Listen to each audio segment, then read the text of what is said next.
बिस्मिल्लाहिर्रहमानिर्रहीम, अस्सलाम वालेकुम नाज़रीन, आप देख रहे हैं दिलास स्टार। मैं हूँ यासिर रशीद और मेरे साथ स्टूडियो में मौजूद हैं सीनियर सहाफ़ी राना मोहम्मद अजीम साहब।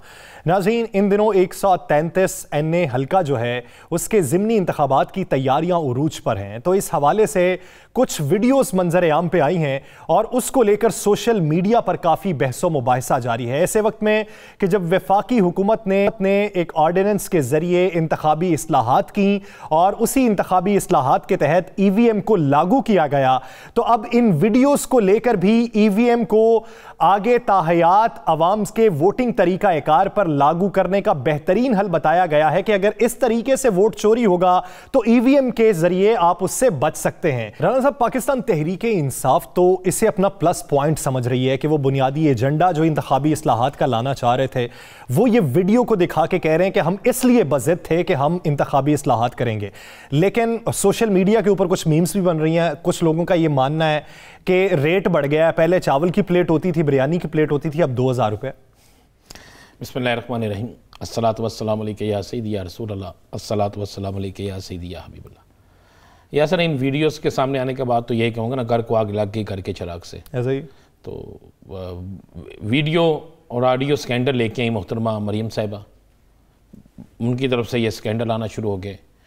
ज़ेर बहस हर TV चैनल पर, सोशल मीडिया पर, ट्विटर पर, प्रेस कॉन्फ्रेंस में, असम्बली के अंदर, असम्बली के बाहर, गली महलों कोचों में। और इसी तरह एक और ये वीडियो आ गई। अच्छा, ये मुबैना वीडियो जो है, इसका मैं अभी पोस्टमार्टम करते हैं, इसको सामने लाते हैं। मैं वो चीज़ बताऊंगा जो शायद कोई और ना बता सके।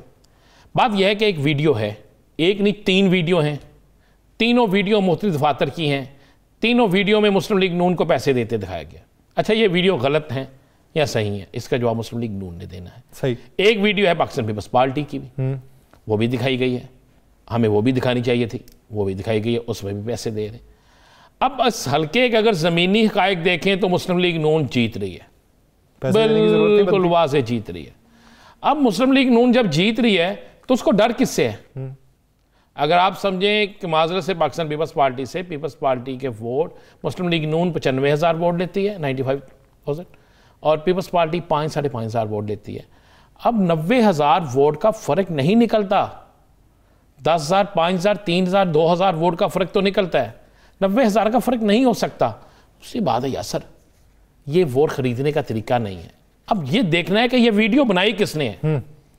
एक भी दफ्तर ऐसा नहीं है, ना पीपल्स पार्टी का ना मुस्लिम लीग नून का, जिसके अंदर इस तरह फ्लैक्सें लगी हों। ये बड़ी मज़े वाली बात है। अच्छा, मैं खुद गया हूँ आज, मैंने खुद जाके आज उस पर विज़िट किया। मैं उस जगह तक भी पहुँच गया जहाँ से ये सब कुछ चला। एक भी दफ्तर ऐसा नहीं है यासर जहाँ पे अंदर स्क्रीनें लगी। अच्छा, मज़े वाली बात यह है कि पूरे हल्के में मुझे 2% लोग नज़र नहीं आए जिन्होंने मास्क पहना हुआ है, और जलसों में नज़र नहीं आए, जुलूसों में नज़र नहीं आए।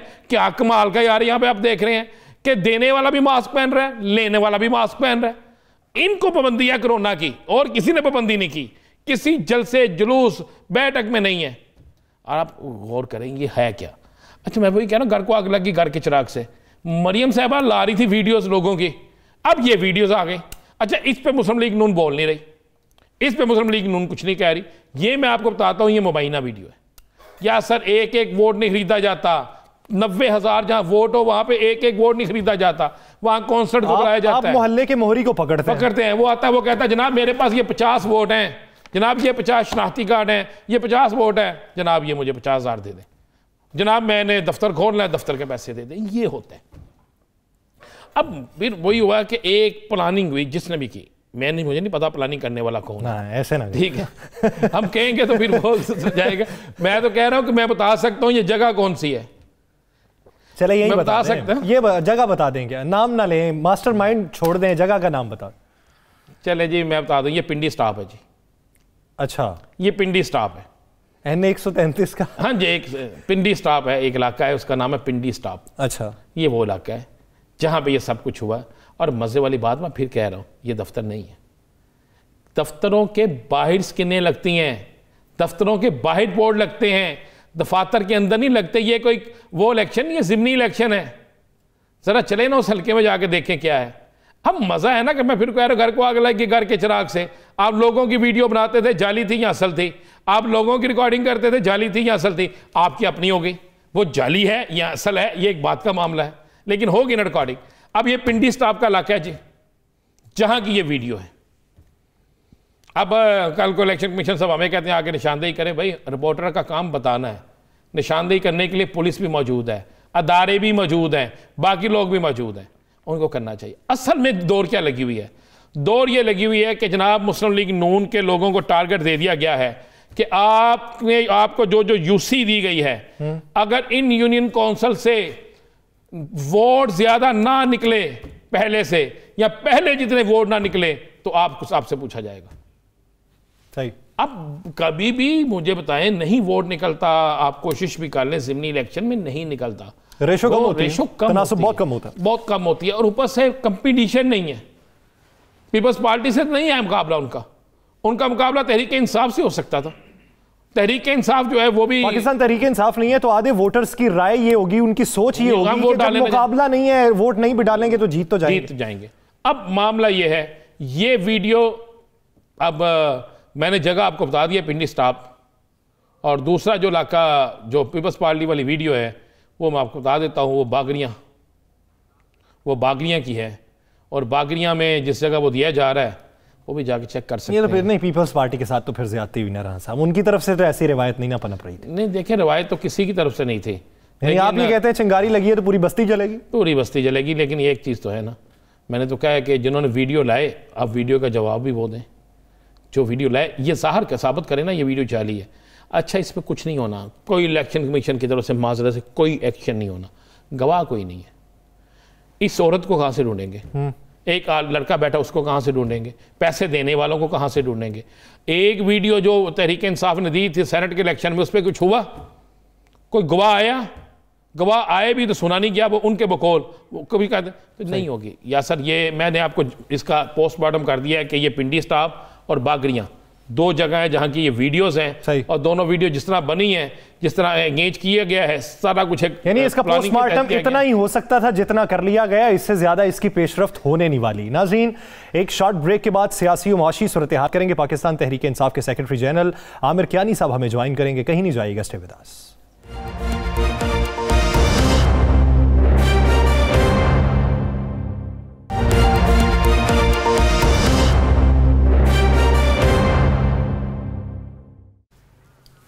Welcome back. नाज़रीन, मुल्की मईशत के लिए जो अच्छी खबर है, सऊदी अरब से जो नया डिपॉजिट मुआहिदा हुआ है उसके असरात मईशत पर क्या पड़ेंगे? क्या रुपया तगड़ा होगा? रुपए के ऊपर जो प्रेशर है वो कम हो सकेगा? और आने वाले दिनों में अपोजिशन की हिकमत अमली अगर वो हुकूमत के खिलाफ होती है महंगाई को लेकर, तो हुकूमत उसको किस तरीके से रद्द कर सकती है अपने इकदाम के जरिए? इसी बारे में बात करने के लिए हमें ज्वाइन किया है सेक्रेटरी जनरल पाकिस्तान तहरीक इंसाफ, बानी अराकीन में से हैं आमिर महमूद कियानी साहब। कियानी साहब, बहुत शुक्रिया आपके वक्त का। कियानी साहब, अभी फिल वक्त जो सऊदी अरब से हमारा मुआहिदा हुआ, अगर हम अपनी मुआशी सूरत हाल देखें तो इससे पहले भी जो मुआहिदा हुआ था डॉलर का रेट कम हुआ, लेकिन उसके बाद कार्टेलाइजेशन जो है उसने फिर डॉलर को मजीद मजबूत कर दिया। तो अब के मुआहिदे के मुस्बत असरात क्या होंगे और ऐसे माफिया के गिर्द शिकंजा कैसे सख्त किया जाएगा जो डॉलर की उड़ान का सबब बना है? जी बिस्मिल्लाह रहमान रहीम, बहुत शुक्रिया।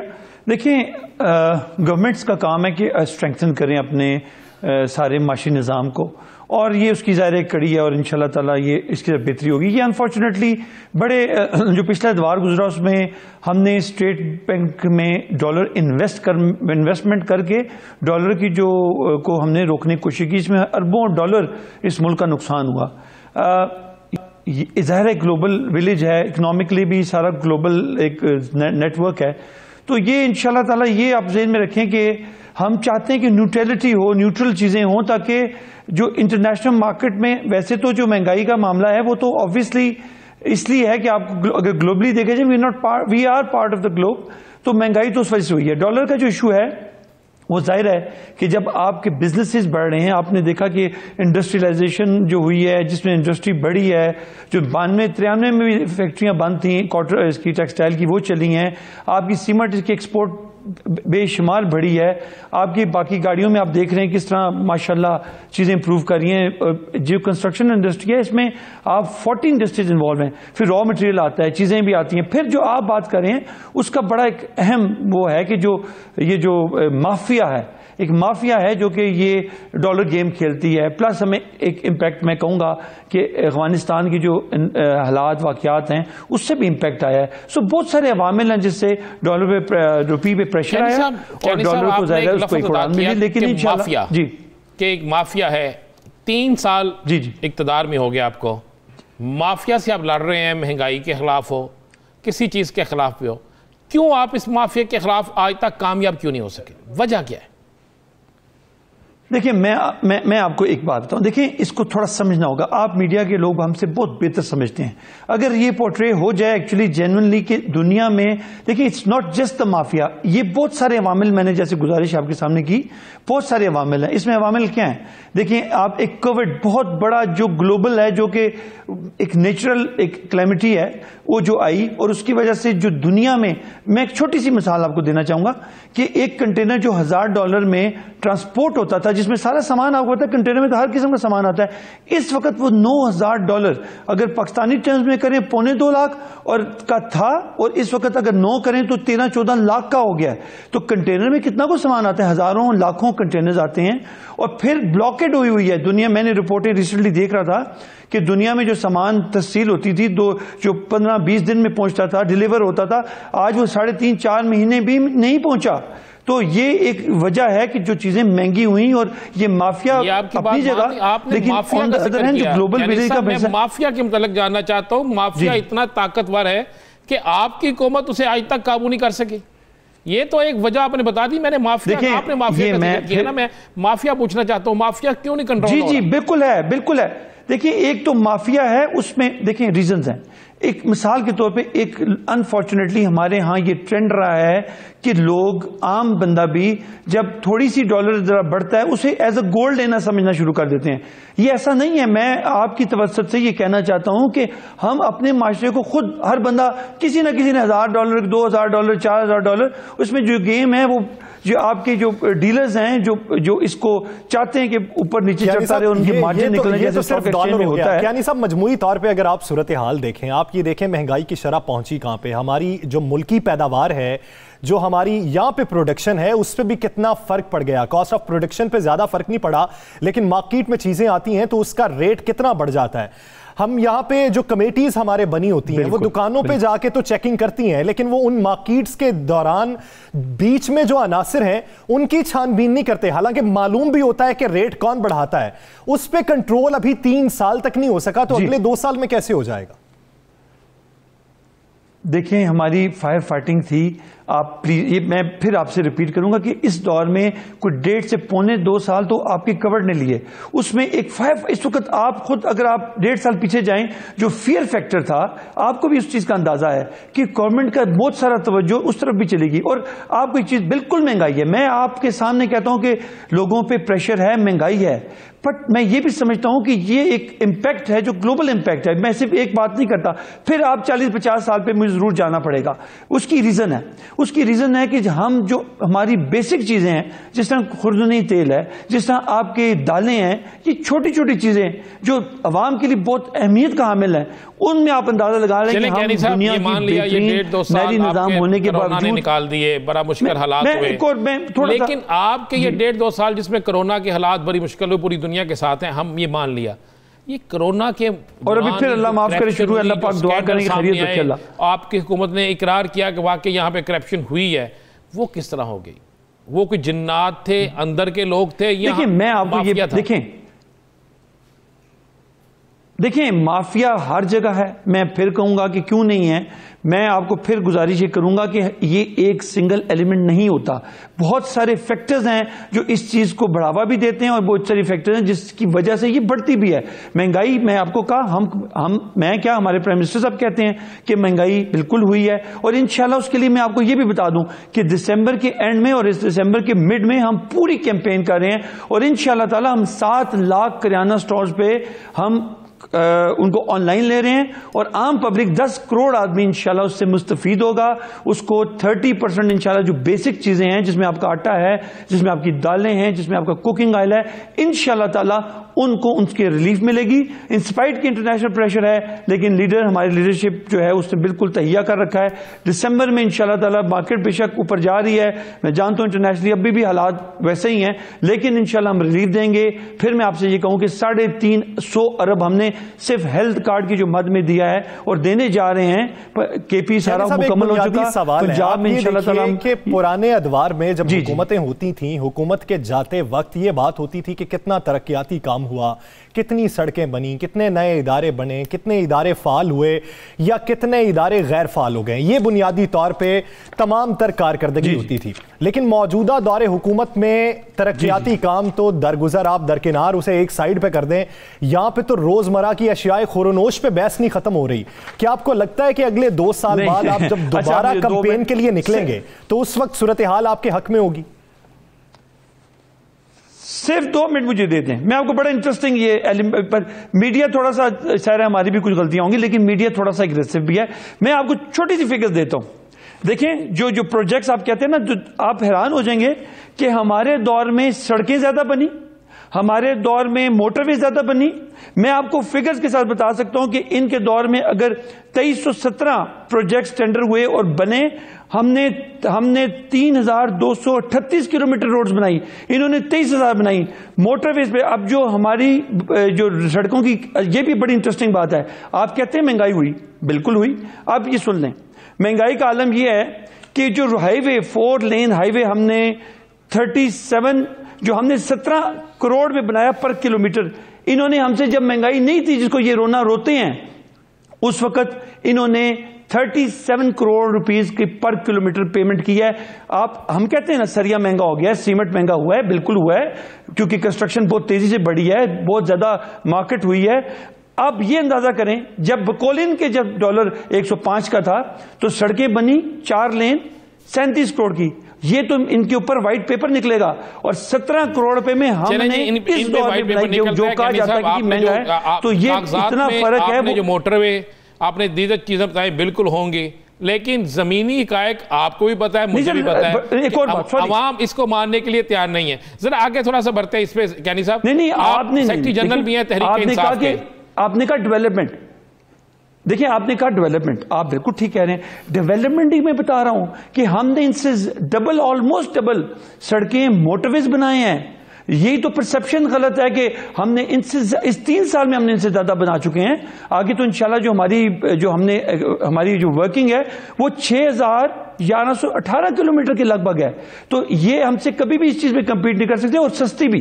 तो मैं आपसे ये गुजारिश करूंगा, हाँ महंगाई है, महंगाई पे हम इंशाल्लाह काबू पा लेंगे। इंटरनेशनल भी उम्मीद करते हैं अल्लाह पाक से, अल्लाह करे आप महंगाई पे काबू पा लें। लेकिन आपके तरफ यानी साहब एक सवाल, आप सेक्रेटरी जनरल भी हैं तहरीक इंसाफ के, बड़ा शोर मचा हुआ है आपके पिंडी में, मरी में। पिछले दिनों अखबारात में खबरें छपी कि आपके सदाकत अब्बासी के खिलाफ बाकायदा एक इजलास हुआ पिंडी में, बहुत बड़ा अदम एतमाद उन पर किया गया और उनके हल्के में भी यही इजलास हुआ। बड़े बड़े नामवर नाम उसमें शामिल थे, आपके साबिक जो जिली नाज़म रहे हैं मरी के, वो भी उसमें शामिल, सरदार सलीम साहब भी थे, बाकी लोग भी थे। तो क्या सदाकत अब्बासी साहब या इसी तरह बाकी हल्कों में भी हो रहा है?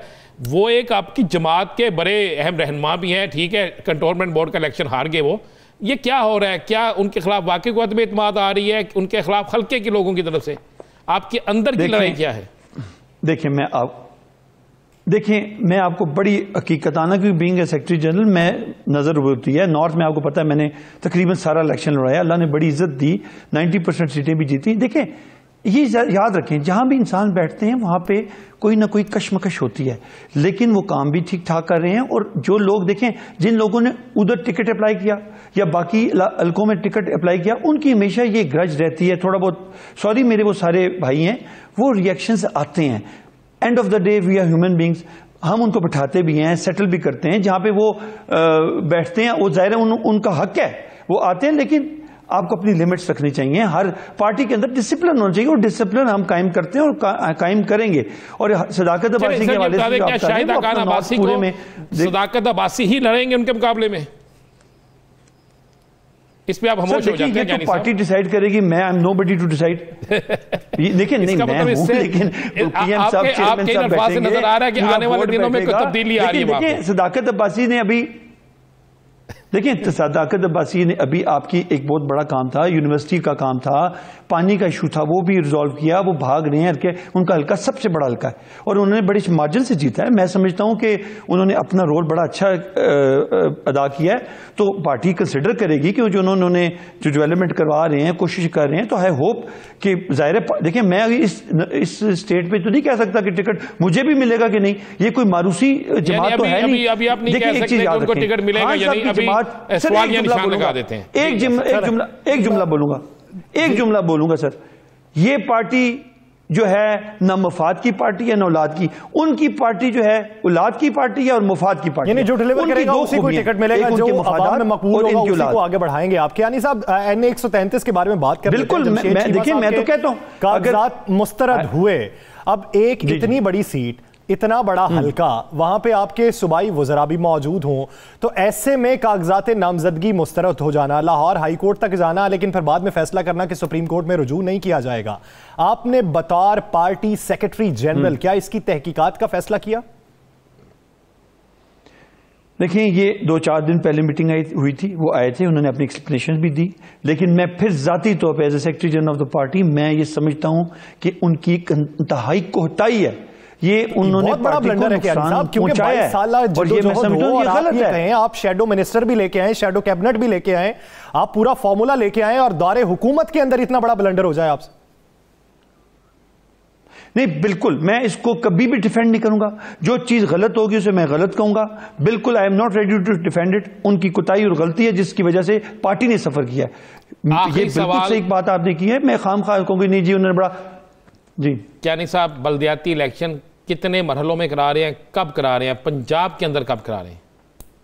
जी हाँ मैं बताता हूँ। देखिए पंजाब में इंशाल्लाह ताला कमेटी बन गई है, मैं उसमें ज़ाहिर सेक्रेटरी जनरल हैं, चीफ ऑर्गेनाइजर हैं महमूद रशीद साहब हैं, और हमने अभी रिसेंटली मीटिंग की, हमने रीजनल प्रेसिडेंट्स को बुलाया है, उनको टास्क दिया है कि वो आइडेंटिफाई करें। ये इंशाल्लाह पैनल में होगा और इलेक्शन कमीशन हमारे साथ हमारी बातचीत चल रही है, क्योंकि वो भी समझते हैं कि हम भी समझते हैं कि बहुत बड़ा 12 करोड़ अवाम है और बहुत ज़्यादा इसमें बल्दियाती आपको पता ग्रास रूट पे जाता है, इस पर आपको वार्ड लेवल पे और छोटे उससे भी बल्कि आपको नीचे जाना पड़ता है, फिर आपकी डिस्ट्रिक्ट्स के तहसील नाज़िम्स हैं, फिर आपकी शहरों की जो मेट्रोपोल सिटीज़ हैं उनके बड़े मसाइल हैं।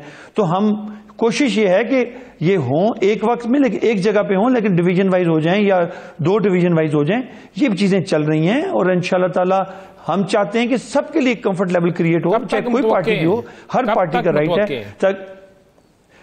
देखिए जहां तक तो PM साहब का सवाल पैदा होता है, वो तो आज से कल कहते ना हो, हमने उनको ये कहा कि ये क्योंकि जो उसकी कवानीन है, जो मामलात है हमारे चल रहे हैं इसके साथ, इलेक्शन कमीशन के साथ वो प्रोग्रेस कर रहे हैं। हमारा ज़ेन ये है कि इस साल जो आने वाला इंशाअल्लाह साल है अल्लाह के हुक्म से, उसके शुरू में हम ये इलेक्शन करवा दें। अगले साल के शुरू में बल्दियाती इलेक्शन करवाने की जदोजहद में आप मसरूफ़ हैं, इस हवाले से ECP से भी बातचीत जारी है। बहुत शुक्रिया आमिर कयानी साहब इस हवाले से अपना वक्त देने के लिए। नाज़रीन दीगर सियासी मंजरात करेंगे एक शॉर्ट ब्रेक के बाद, कहीं नहीं जाइएगा, स्टे विद अस।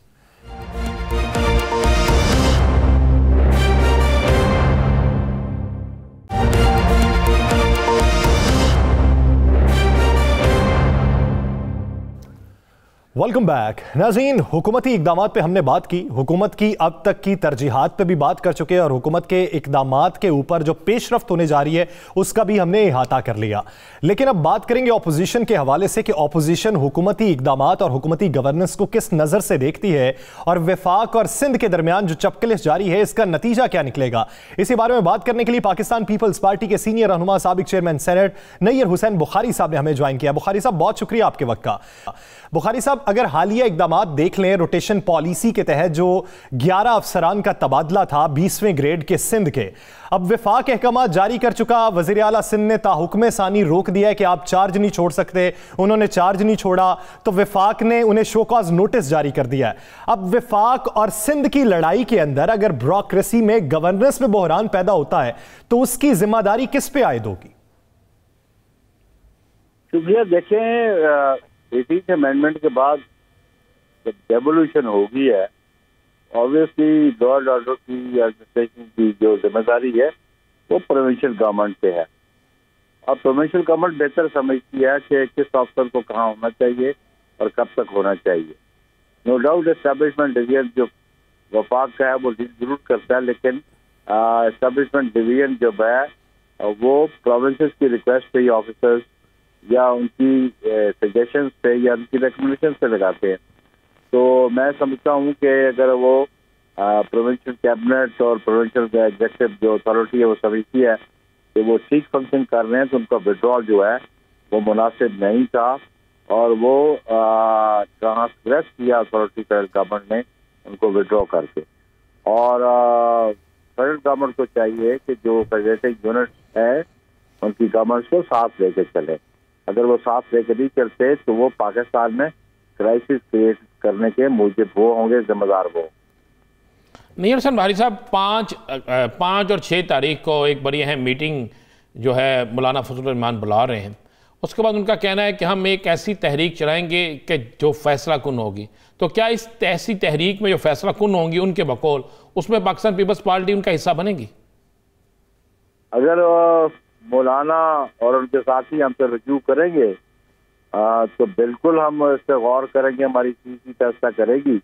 लेकिन बुनियादी बात यह है कि जब हम PDM का हिस्सा थे और जिन पॉइंट्स पे एक एग्रीमेंट था, एक कंसेंसस था, उन पॉइंट्स पे अगर पेशरफ्त होती है तो उसमें कोई हर्ज नहीं है, क्योंकि हम समझते हैं कि हमारा ऑब्जेक्ट एक था उस वक्त PDM का कि इस हुकूमत से हम निजात कैसे हासिल करें, आवाम को निजात कैसे हासिल दिलवाएं, क्योंकि इस हुकूमत ने आवाम का जीना मुश्किल कर दिया, दोबर कर दिया, मुश्किलात बढ़ा दी, बेरोजगारी बढ़ा दी, इन्फ्लेशन बहुत बढ़ चुकी है और महंगाई बहुत बढ़ चुकी है। तो उसके लिए तो अपोजिशन जो है पार्लियामान के अंदर वह मुतफिक है और उसमें हम समझते हैं कि इस हुकूमत से अब निजात हासिल करना ही बहुत जरूरी है। बुखारी साहब, जब PDM से पाकिस्तान पीपल्स पार्टी अलहदा हुई तो उसके बाद फजा काफ़ी नासाज हुई, एक दूसरे के ऊपर जुमलेबाजी की गई।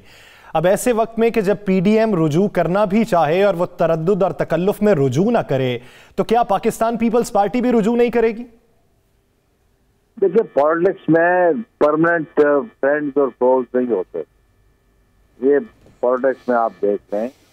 और PDM की बुनियाद पाकिस्तान पीपल्स पार्टी के इनिशिएटिव पे हुई थी और अगर वो रुजू करते और उनको एहसास हो गया कि वो जो चार्टर हमने साइन किया था उसे वो डेविएट किए थे और आज वो अमल दरामद करना चाहते हैं, तो इससे कोई हार्म नहीं। नैयर भारी साहब, लाहौर में एक इलेक्शन हो रहा है और साबिक वज़ीर आज़म राजा परवेज़ अशरफ साहब भी वहाँ पे बड़ा लोगों की शमूलियत में भी तकरीबात में भी जा रहे हैं। पीपल्स पार्टी बड़ी एक्टिव है, मुस्लिम लीग नून एक्टिव है। इस हल्के की कुछ वीडियो सामने आई हैं, आप क्या समझते हैं? क्या वो वीडियो जेन्युइन है, बनाई गई हैं, उसके पीछे कोई और हाथ है?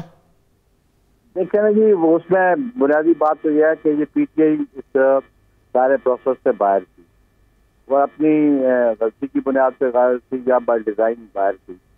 अब इस इलेक्शन को कंट्रोवर्शियल बनाने के लिए या इसको शेड्यूल कराने के लिए वो सारा प्रोसेस अगर वो करना चाहे तो उनकी हो सकती है काविश, लेकिन हम ये समझते हैं कि ये वीडियो के बारे में अपनी राय तो मैं नहीं दे सकता, जो एक्सपर्ट दे सकते हैं ये जेन्युइन है कि नहीं है, ये हकीकत पे मबनी है कि नहीं है। उसके लिए इसकी बिल्कुल इन्वेस्टिगेशन इलेक्शन कमीशन ने नोटिस। आप क्या समझते हैं कि पाकिस्तान पीपल्स पार्टी को इस हवाले से ECP से रुजू करना चाहिए? देखिए जी, पाकिस्तान पीपल्स पार्टी से अलावा लोगों ने रुजू कर ली है। एक शख्स रुजू करे या बहुत सारे रुजू करें, इन्वेस्टिगेट करना ECP का काम है। पीपल्स पार्टी क्यों करेगी? पीपल्स पार्टी ने जिंदगी में कभी इसने वोटों के खरीदो फरोख्त के कारोबार में कभी नहीं पड़ी और ना इस पर बिलीव करते हैं। हम अवामी कुव्वत पे बिलीव करते हैं। हम समझते थे क्योंकि अब हमारा मुकाबला 1 to 1 नून के साथ था, PTI स्पीड में नहीं। PTI को अब शर्मिंदगी है कि वो ऐसे बंदे को जो उनको एडवाइजर है, मियाँ बीवी दोनों एडवाइजर है, उन्होंने नॉमिनेशन पेपर फिल करने नहीं आते, उनको हुक्मरानी का क्या हक बनता है। अब उसको पशेमानी को दूर करने के लिए ये सारा प्रोसेस किया जा रहा है कि रीशेड्यूल हो जाए, दोबारा इलेक्शन प्रोसेस शुरू हो, नए नॉमिनेशन पेपर फाइल हो। ये नहीं हो सकता, कानून के मुताबिक वो इस इलेक्शन प्रोसेस से बाहर है और उनको ये अब बर्दाश्त करना पड़ेगा। नैयर भारी साहब, लाहौर के इलेक्शन पे आपकी क्या राय है? क्या पाकिस्तान पीपल्स पार्टी जो है वो इस दफ़ा पहले से ज़्यादा वोट हासिल करेगी? इंशाअल्लाह हम समझते हैं कि हमारी कोशिश होगी हम ये इलेक्शन जीते, बड़ा ना भी जीते, लेकिन इलेक्शन एक प्रोसेस है। 2 जमातें या 3 जमातें या 5 जमातें इलेक्शन कंडक्ट करती हैं, इसी उम्मीद के साथ करती हैं कि वो इलेक्शन जीतने की कोशिश करती हैं। बाकी रिजल्ट जो है, जो अल्लाह की जो मर्जी होगी, जो लोग आवाम की मर्जी होगी, उसके मुताबिक होगा। तो बुखारी साहब, आप ये समझते हैं कि इस इलेक्शन के नतीजे से मुस्तकबिल में जनरल इलेक्शन की समत का पाकिस्तान पीपल्स पार्टी का तयन हो जाएगा? बिलाशुबा ऑब्वियसली बाई इलेक्शन में जो सक्सेस होती है, ऑब्वियसली वो पॉलिटिकल पार्टीज के कारकर्दगी पे, उसकी पॉलिटिकल अप्रोच पे आवाम का जो राय देना है उसका इम्पैक्ट होता है। तो ये फ्यूचर लाइफ जरूर डिटर्मिन होगी उससे। फारिक साहब, आने वाले दिनों में कहा जा रहा है कि फरवरी का महीना बड़ा सियासी तेज़ ही होगी, बड़े सियासी तेज़ इसमें एक सिलसिले शुरू हो जाएंगे और अपोजिशन जो है, दूसरी अपोजिशन की, मैं पीपल्स पार्टी समेत, मैं पीपल्स पार्टी की बात नहीं कर रहा, बाकी जो है, हमें मुस्लिम लीग नून के रहनुमा ने कहा जी हम स्पीकर के खिलाफ मुतफिका तौर पर अदम एतमाद लाने जा रहे हैं। क्या कोई ऐसा मामला है? लेकिन वो जो पार्लियामेंट में जो अपोजिशन लीडर हैं, ये प्राइमरीली उन्होंने रजू करना है पार्लियामेंट्री लीडर्स के साथ। अगर वो रजी करेंगे तो हमारी पार्लियामेंट्री पार्टी के जो लीडर हमारे हेड हैं चेयरमैन बिलावल, वो बिल्कुल उसमें मुशावरत करेंगे और फैसला मुशावरत से ही होगा। बुखारी साहब, एक सवाल है। पाकिस्तान पीपल्स पार्टी ने ये बारहा क्लेम किया कि ऐवान सदर को पीटीआई ने ऑर्डिनेंस फैक्ट्री बना दिया है। ऑर्डिनेंस को आप ये समझते हैं कि पार्लियामेंट को बाईपास किया गया। अभी हाल ही में सिंध हुकूमत ये सोच विचार में है कि एक ऐसा ऑर्डिनेंस लाया जाए जिससे गैर कानूनी तामीरात जो हैं उसको रेगुलराइज किया जाए कराची में, ऐसे वक्त में कि जब सुप्रीम कोर्ट ऑफ पाकिस्तान ऐसे केसेस की समाअत कर रही है। तो इस ऑर्डिनेंस के हवाले से आप क्या मौक़िफ़ रखते हैं? देखिए, ऑर्डिनेंस, पीपल्स पार्टी तो इस पर बिलीव नहीं करती ऑर्डिनेंस से ज्यादा। ऑर्डिनेंस की बेसिक रिक्वायरमेंट्स हैं कि उन रिक्वायरमेंट्स जो कॉन्स्टिट्यूशन में प्रोवाइडेड है उसके मुताबिक ऑर्डिनेंस जारी हो सकता है। पीपल्स पार्टी तो मेजॉरिटी में बैठी हुई है और उसको कोई बिल पास कराने में कोई मुश्किलात नहीं है। हम पार्लियामेंट्री सुपरमेसी पे बिलीव करते हैं। जो प्रेसिडेंसी जो काम करती रही है वो मैं समझता हूँ कि वो पार्लियामेंट को अंडरमाइन करती रहे। उनको और जो पैरामीटर्स डिफाइंड है आर्टिकल 89 में, उनका ख्याल नहीं रखा गया कॉन्स्टिट्यूशन में जो प्रोविजंस हैं। तो पीपल्स पार्टी अगर कोई कानून साजी करेगी तो कानून साजी का हक तो सिर्फ पार्लियामान को है या प्रोविंशियल असेंबलीज को है। प्रोविंशियल असेंबली जो है वो रिप्रेजेंटेशन है अवाम और नास की, ये कानून साजी करना इख्तियार उन्हीं का है। मेरे ज़हन में नहीं कि अभी तक पीपल्स पार्टी की गवर्नमेंट कोई लेजिस्लेशन कर ली है, लेकिन legislation total domain provincial level पे प्रोविंशियल असेंबली की और फिर यानी कानून साजी अगर होनी चाहिए तो वो सूबाई असेंबली से होनी चाहिए और कौमी असेंबली से होनी चाहिए और उसमें तमाम स्टेक होल्डर्स की मुशावरत शामिल होनी चाहिए। बहुत शुक्रिया नैयर हुसैन बुखारी साहब इस हवाले से अपना वक्त देने के लिए। नाज़रीन, दीगर इश्यूज पे एक शॉर्ट ब्रेक के बाद कहीं नहीं जाइएगा, स्टे विद अस।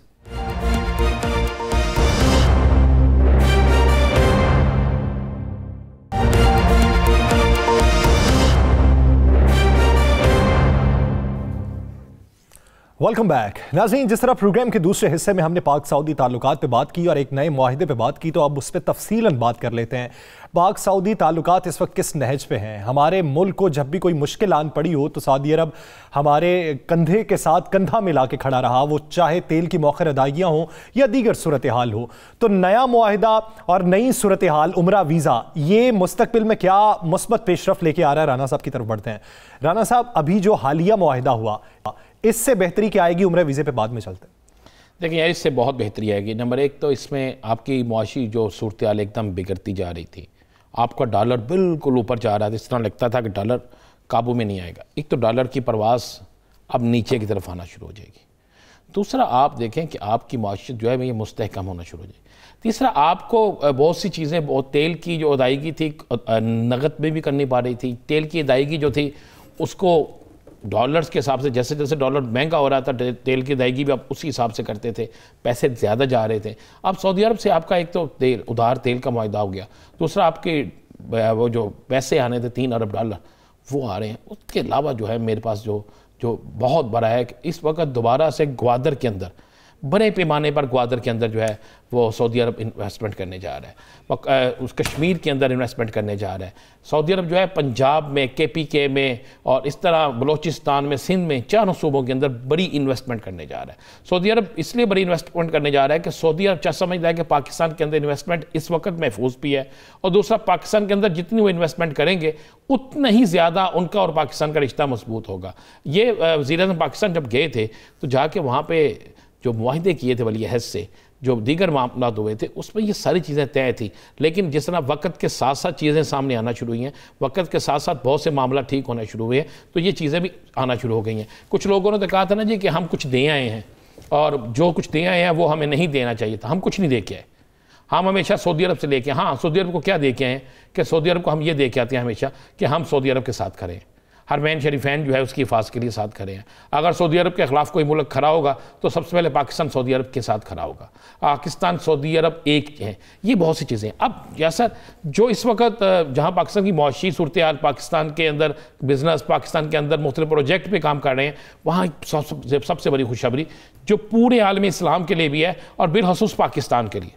आपको पता है कि डायरेक्ट फ्लाइट्स खुलने जा रही हैं सऊदी अरब से। पहले 14 दिन का टाइम होता था मुख्तलिफ ममालिक के अंदर, वो बड़ा महंगा था, बड़े परेशान थे पाकिस्तानी। अब उन्होंने 5 दिन का सऊदी अरब के अंदर रखा। मेरे पास इतला ये है कि जनवरी से, हो सकता है दिसंबर के एंड पे ये शुरू हो जाए, और लेकिन जनवरी में 1 दिन का भी क्वारंटाइन नहीं होगा। अच्छा, ये मैं आपको बिल्कुल, ये मुसलमान पाकिस्तानियों के लिए एक बहुत बड़ी खुशखबरी है। और उम्रा वीज़ा जो है जिस पर एक पाबंदी जारी थी ना कि 18 साल से छोटे और 50 साल से ज़्यादा उम्र के लोग शायद उम्रा भी ना कर सके, वो पाबंदी भी खत्म होने के बाद। वो तो 50 साल से ऊपर वाली हो रही है क्या? 18 साल से कम उम्र वालों की? जी 18 साल से कम उम्र वालों की भी हो रही है जी। 50 साल से ऊपर और 18 साल से कम। अब पहले की तरह लोग उम्रा करने जाएंगे।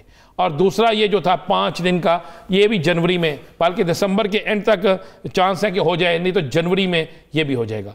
ये ज़रूर गौर किया जा रहा है, इन चीज़ों पे ज़रूर गौर किया जा रहा है कि हो सकता है कि जो फ़्लाइट्स 1 दिसंबर से डायरेक्ट फ़्लाइट्स खोलनी थी उसमें शायद कुछ ये इम्कान नहीं है, ये सोचा जा रहा है, हो सकता है उसमें 2-3 दिन का या 4 दिन का डिले कर दिया जाए। उसकी वजूहात कुछ खास? कुछ वजूहात, वो एक तो एक नया जो वायरस कोरोना का चल रहा है उसमें वो बाकी सिस्टम ठीक कर रहे हैं, पाकिस्तान के लिए नहीं।